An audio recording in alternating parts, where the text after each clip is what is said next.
we've kind of been looking at Daniel. And one of the reasons, did Bill make it? I think he's sitting in the office in there. Probably making copies. Hello, Bill. Anyway, we've been looking at Daniel, and one of the reasons why I like Daniel is because for me, and I know I mentioned this last week, but for me is you can get a lot of visual effects out of it. I don't know if you have the ability to do that and use your imagination a little bit and see some of this stuff. We're going to talk about Daniel when he went in the lion's den. So part of the reoccurring theme is his faith, or his compadres. Last week when we looked at his compadres, the faith that they had. They didn't fall into the trap of being led by somebody else. Now it's interesting because in Daniel you can see, if you go through it all, and we're skipping around, and I'm doing that on purpose because some of it towards the end gets somewhat complicated. But you can see a lot of parallels in Daniel, just as you can see in the United States today, as you can see in other countries today. God will judge. And you can see that because, see, in Daniel, he had these kings and different people, telling him what to do and stuff. And just like today, our governments are a little bit not very healthy. They're going to be judged. And you can see that in Daniel. Daniel's name, I said that last week, the very end, his name, it means God is my judge. Now it's up to us to notice how dedicated he was to God. Well, how dedicated are we to God? You could measure that with yourself on a scale of 1 to 10. Are you really that dedicated to God? In general, there are 4 different kings in the book of Daniel, or Daniel. And the first one was Nebuchadnezzar. And then there was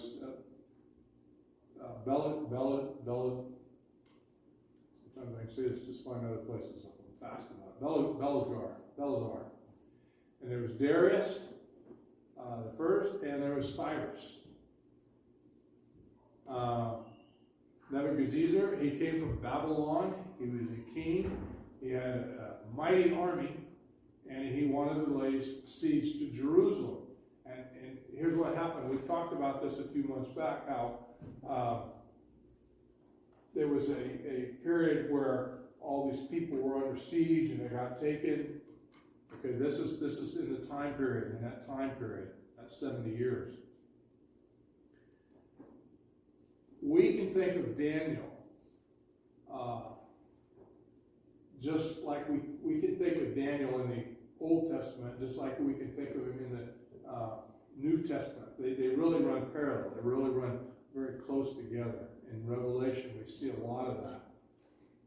That's what makes some of the last part of Daniel so difficult to work through, is because you really can't miss any Sundays, and you kind of really have to focus in on it, because you get into Daniel 70 weeks and stuff like that. It really is, it's something you have to be on top of your game.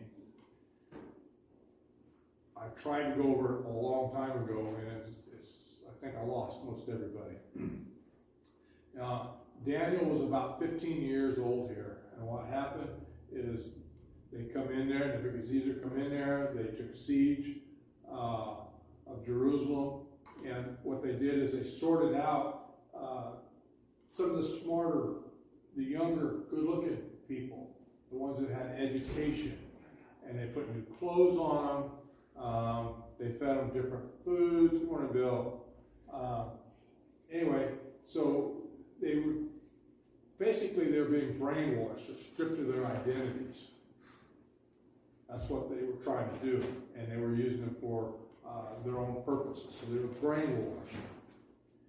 The time period was somewhere around 605 BC and 536 BC. That's before Christ, before Jesus even. And as I mentioned, one of the reasons why I like these stories is because they are very visual. And at the very end, I'm going to tell you a personal story of something that was visual. And pretty cool stuff, to be honest with you. So in Daniel, we're going to start 6:1. I'll read it, and I'll point out a few of the high points as we go along. That was in Daniel.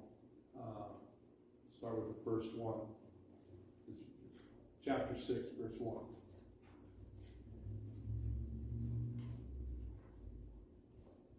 It pleased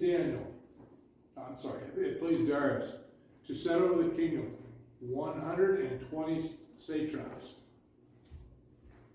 to be over the whole kingdom. Well, what is a satrap? Basically, that is a governor of a province or of a section.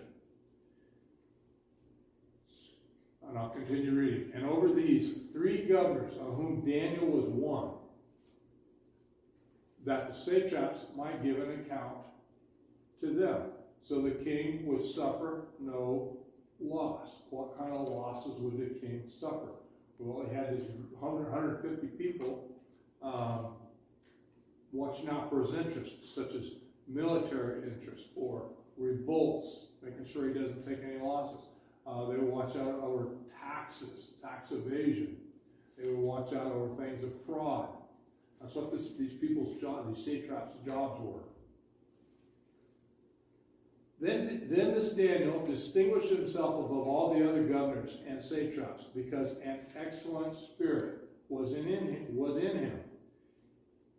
And the king gave thought to setting him over the whole realm. See, God's spirit was in him. What he's saying is God's blessings. He had God's blessings. When it says excellent spirit, he was blessed by God. God had been overseeing his whole life. He was one of the king's favorite. Why? Because he was truthful, because he was knowledgeable, because he could understand dreams. He was at the top of his game. So the king kind of favored him. And there's also more than that, but we're not going to go there today. Daniel. Anyway, so the governors and the satraps sought to find some charges against Daniel. So you can see this jealousy starting to fit in there. Kind of like if you remember Joseph's brothers. We talked about that a couple of weeks ago. How Joseph's brothers took and traded him off, and he became very wealthy and well-to-do. Joseph's brothers eventually came to them and with Hungary, and we talked about that story. Daniel, verse 4. So the governor satraps sought to find some charges against him. Daniel concerning the kingdom, but they could not find no charge or fault. So you have 150 of these dudes, and you have 3 of them that are at the top that oversee those, and you have Daniel there, and these people they see that something's different about him, so they're jealous, they're afraid of him. So what are they going to do? They found no fault in him. And just like his 3 friends, they found no fault in them either. And they found no fault in them.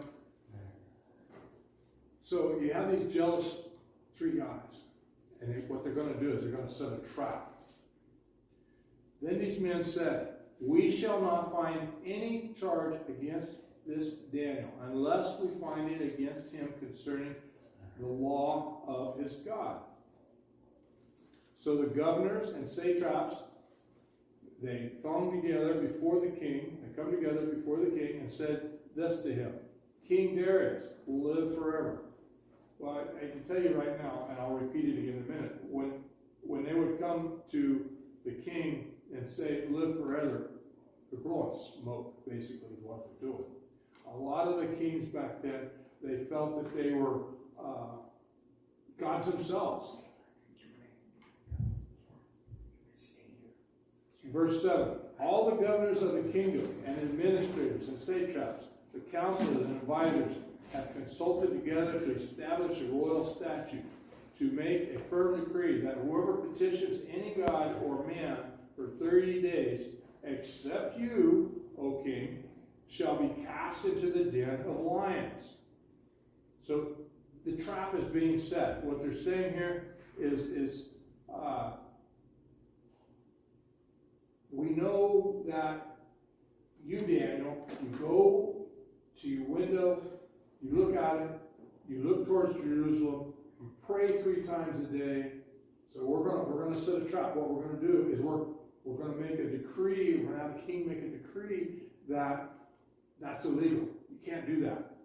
You can only pray to Darius, our king, for 30 days. And it's death. It's instant, almost instant death to do otherwise. See, that was a trap because they knew that Daniel wasn't going to do that. He knew that Daniel is going to pray. And there again where it says, except you, O king. They're buttering up the king's ego. Ancient kings, like I said, oftentimes they were treated like gods. They had attitudes. Verse 8. Now, O king, establish the decree and sign the writing, so that it may not be changed, according to the law of the Medes and Persians, which does not alter. What that meant was the king Darius, he made a decree, and he said, this is what it is, this is the law, and they couldn't change it. Because if a king was to go back and change something that he had signed off on, then he would lose his value as a king. He would be unreliable. He'd be a wishy-washy king.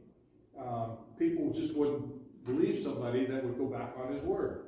So he couldn't do that. Once set in place, it can't be changed. So that's what happened there. So they tricked Daniel now. They made this decree. They know that Daniel's going to break it. He's not going to abide by it. Therefore, King Darius, he did sign the decree, the written decree. Verse 10. Now when Daniel knew that the writing was signed, he went home. So Daniel knew.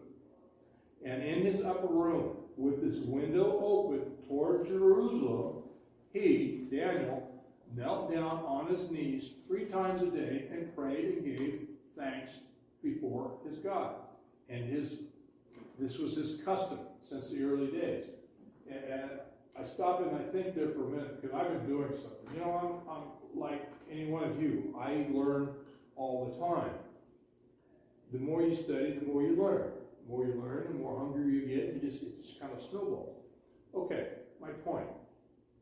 What I have taken from that little bit, personally, is I've implemented in my life, and I'm not embarrassed to say it. Somebody might be embarrassed to say it, somebody might be embarrassed to do it.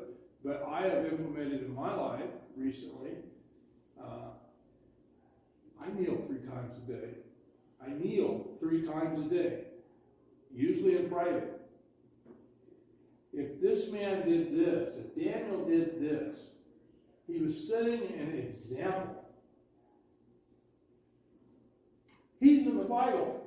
I'm not. I want his example. I want his example in my life. I'm not asking you guys to kneel. That's not. I'm saying this is what I do because I want to draw closer to my Maker. I want to draw closer to God. I love God very intensely. And if this was good for Daniel and God was pleased with it, that's what I want to do. Anyway, then these men, they assembled and found that Daniel praying. They found him up praying and making supplication before his God. You know, they caught him in the act, is basically what that's saying. And they went before the king concerning the decree. Have you not signed a decree that every man who petitions any god or man within 30 days except you, O king, shall be cast into the den of lions? The king answered and said, the thing is true. according to the law and of the Medes and the Persians, which it doesn't alter. We talked about that just now. Once he makes that decree, it can't be changed. No matter what the king wants, it can't be changed. And it's important because the king, Darius and Daniel, they were actually friends. They were very close. So, and they went before the king and spoke concerning the king's decree. Have you not signed a decree that every man who petitions any god or man within 30 days, except you, O king, shall be cast into the lion's den? The king answered and said, the thing is true, according to the law of the Medes and Persians, which does not alter. So, that's the setup. That's the trap. So they answered and said before the king that Daniel, who is one of the captives from Judea, does not show due regard for you, O king, for the decree that you have signed, but makes his petition 3 times a day. Meaning he's prayed 3 times a day to somebody other than you, O king, or to your idol. So he's caught in that trap now. He was set up for it. Verse 14. And the king, when he heard these words, was greatly displeased with himself. They were friends. And set his heart on Daniel to deliver him. And he labored till the going down of the sun to deliver him. Because what was happening is, by the end of the day, that's when this had to be carried out. 15. These men approached the king and said to the king, know, O king, that it is the law of the Medes and the Persians that no decree or statute which the king establishes may be changed.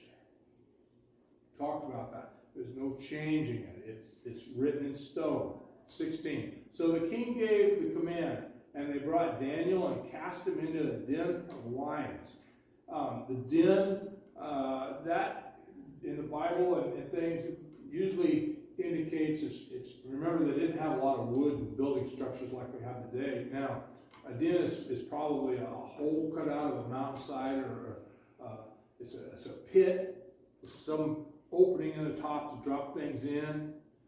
In this particular den, there was a bottom door, a way to get in through the bottom. So, but the king spoke, saying to Daniel, your God, whom you serve continually, he will deliver you. Now, if we go back and we think about his 3 friends when they went in that fiery furnace, how there was a 4th one that popped up while they were in there. That kind of parallels this, because Daniel comes out of this. Nothing happens to him. He comes out, this is magnificent. He comes out. You remember the 3 friends, the 3 guys, they come out of the fire. The 4th one, I don't know what happened to him. Saved him and left, I guess. But the 3 young men came out. They spoke of not having a hair singe, not smelling like smoke, very complete, very well done. Well, that's what you're going to see here when it says he will deliver you. 17. Then a stone was brought and laid on the mouth of the den, and the king sealed it with his own signet ring, and with the signet of his lords, that the purpose concerning Daniel might not be changed. He made it permanent. They rolled that stone in front of it. King Darius put a seal on it. It was done. If anyone broke the seal, they'd know somebody went in there. 18. Now the king went to his palace and spent the night fasting. That's how good of friends they were. They were pretty tight. And no musicians were brought before him. Also, his sleep went from him, meaning he tossed and turned. He didn't sleep. His buddies in the den of lions. He was not a happy king. Then the king arose very early in the morning and went in haste. Well, haste, we know that means that it was an immediate thing. It's like when we wake up at Christmas time, at least it was when we were kids, we would race to the tree to see what Santa Claus brought.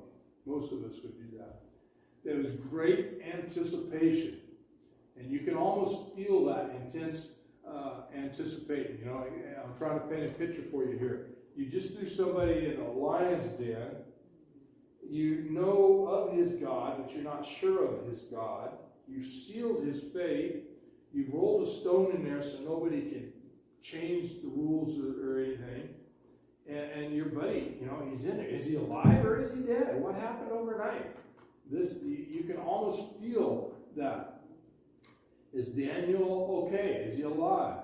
Did his God save him? Is it even possible for Daniel to get through the night? Well, in verse 20, and when he came to the den, he cried out with a laminating voice to Daniel. The king spoke, saying to Daniel, Daniel, servant of the living God, has your God, whom you serve continually, been able to deliver you from the lions? Then Daniel said to the king, O king, live forever.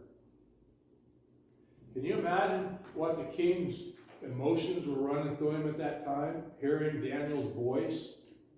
That's exciting. Yes, there's a super God.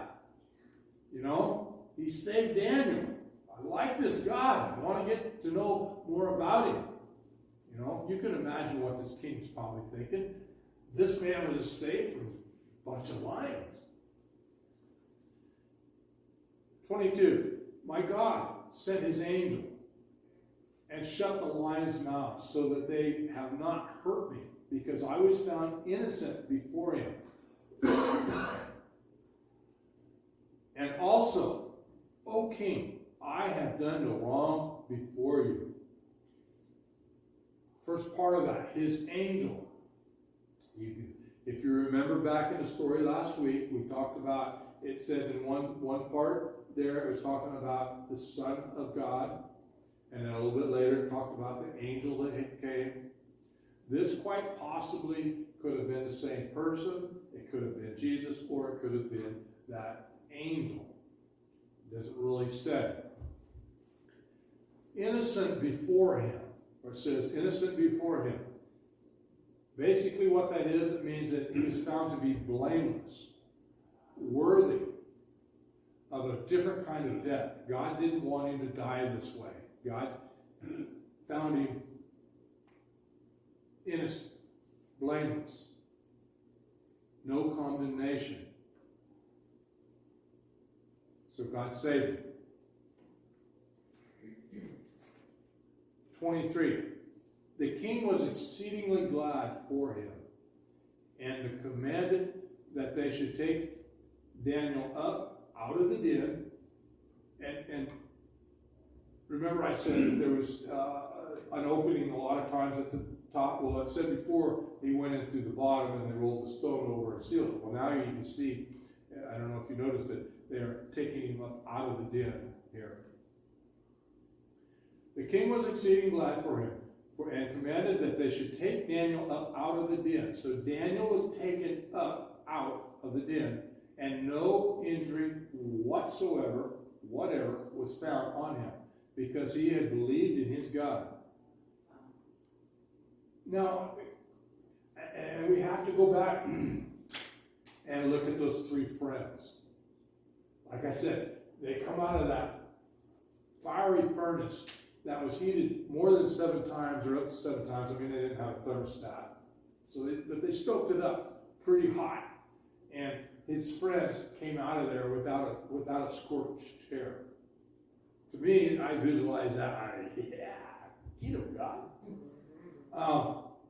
Well, kind of the same thing here.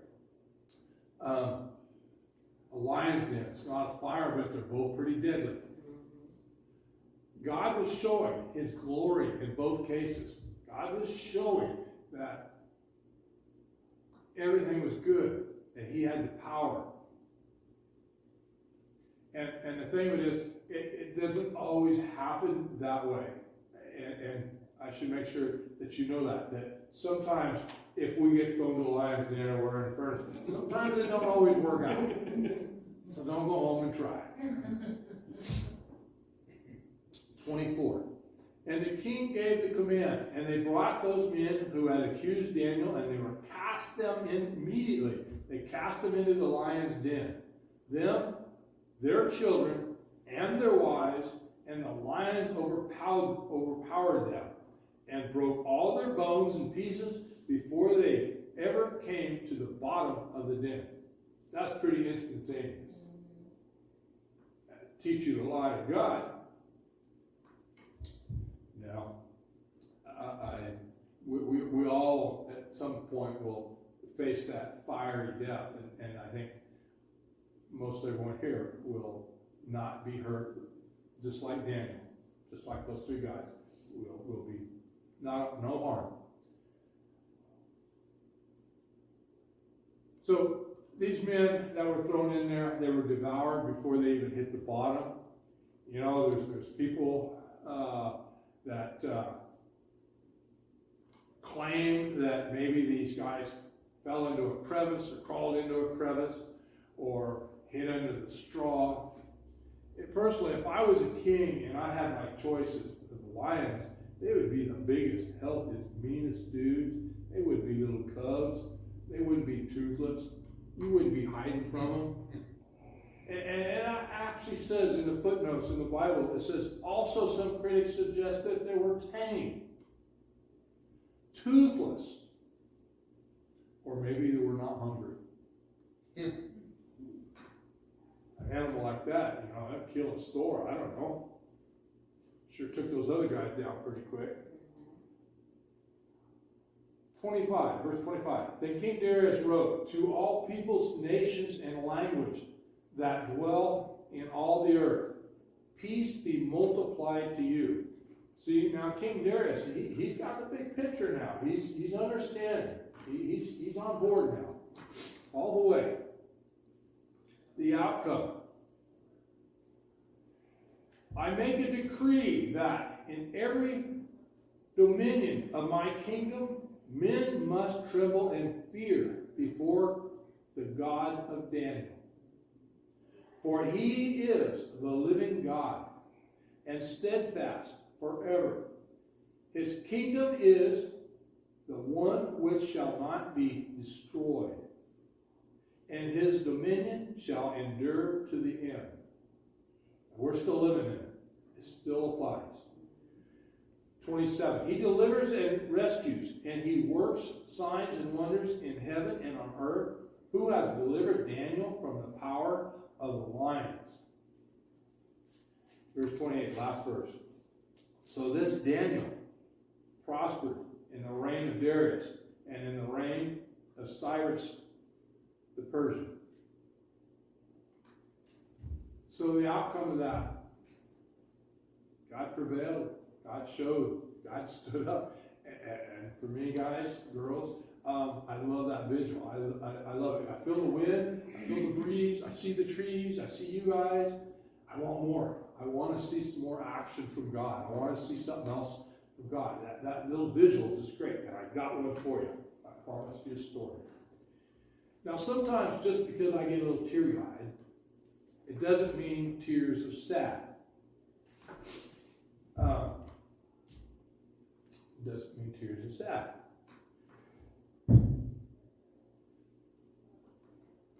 My partner, my dog,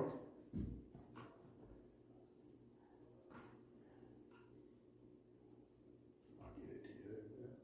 We had to put it down. Very heartbreaking. So I was up on my place.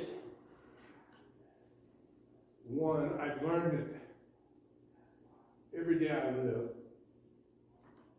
is a day that I can pray for her. So I say this prayer to God. I'm walking up the hill to open one of my gates and go through it and whatnot. So I'm praying to God, and there's clouds and stuff around, and You know, I know a couple pastors who actually lost their children. I can only imagine. I don't know, a part of that. Anyway, so I'm walking up to open up this gate and walk through. While I'm walking up, I usually pray when I'm walking, when I'm out and about. And I'm praying to God. You know, it's kind of stormy. There's some few thunderheads going through, nothing really big. And I can hear some thunder way off in the background. And I'm thinking, well, God, I would really like to know whether my dog is with you or whether my dog is going to be with me in heaven. Am I going to see my dog? Am I going to be able to embrace her? Please, you know, if it's your will, please give me a sign. I have hope. I don't doubt. I do believe that it's possible. With you, anything's possible. But as a mere human being, I would really appreciate some kind of a sign. Something. Give me something. Nothing happens. Nothing happens. Katrina walks up to meet me up there. And I tell her what I just did. I said, I just got to pray to God. And I was kind of looking for a sign or something from God to let me know, you know, please. Still nothing. So we go back down to the house. We go inside the house. And I go out to take care of some of the animals in the backyard. Cow and chickens and whatnot, or something. I was doing something out there. Still no answer. So I prayed to God again. I asked God, I said, you know, I do believe, I do understand, I understand what I'm asking, and only if it's your will, only if you're, you know, you'll be so kind to let me know, because I'll always wonder, did you hear my prayer? I'll always wonder whether my pet is going to be in heaven with me. I'll always wonder because I didn't hear back from you. Still looking around. Well, seriously, that's a true story. I'm still looking around. I'm looking out because we overlook the valley, all of Sacramento and everywhere. Anyway, I'm looking out, looking up the sky, looking around. What am I going to do now? I don't see nothing. I accept it. I accept that God is, you know, He's got the picture. It's all covered. God's got it. Okay, God, you don't have to show me. I still believe I still have that hope. So I turn around to go back in the house. And it's about a 10-foot stair step down. And so when I turn around, I look up the stairs, I look up over the top of the house. Here's 2 beautiful rainbows.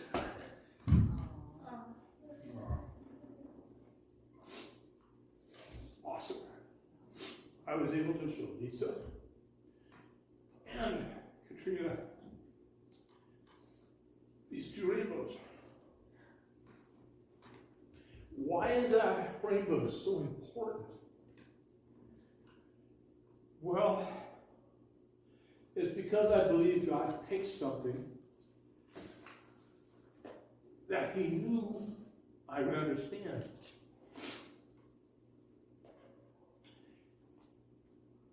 And I did understand it. So let me read this to you. And this is one of the things I'm going off of. But this is also in Genesis. This is Genesis 8, and I was going to shorten it, but I think it needs more credit than that. So 8 through 17.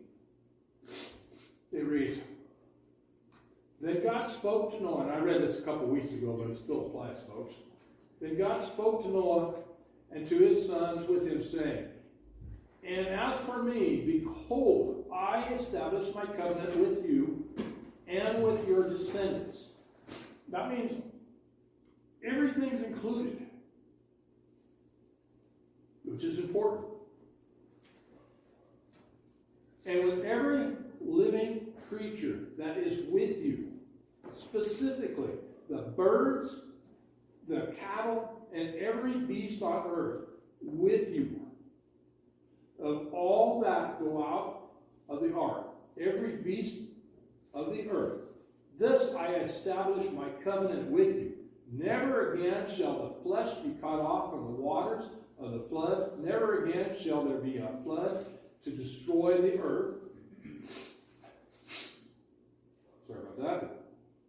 And God said, this is my sign of the covenant which I make between me and you, and every living creature that is with you for the future, for future generations. I set my rainbow in the cloud, and it shall be the sign of my covenant between me and the earth. You see how I'm drawing off the two rainbows? Yes. There was a lot of rainbows that were reported in Oroville over this last weekend, this last storm. But I had two rainbows. They went from almost one corner of my property to the other corner over my house. You can say that's a coincidence. You can call it anything you want. Me,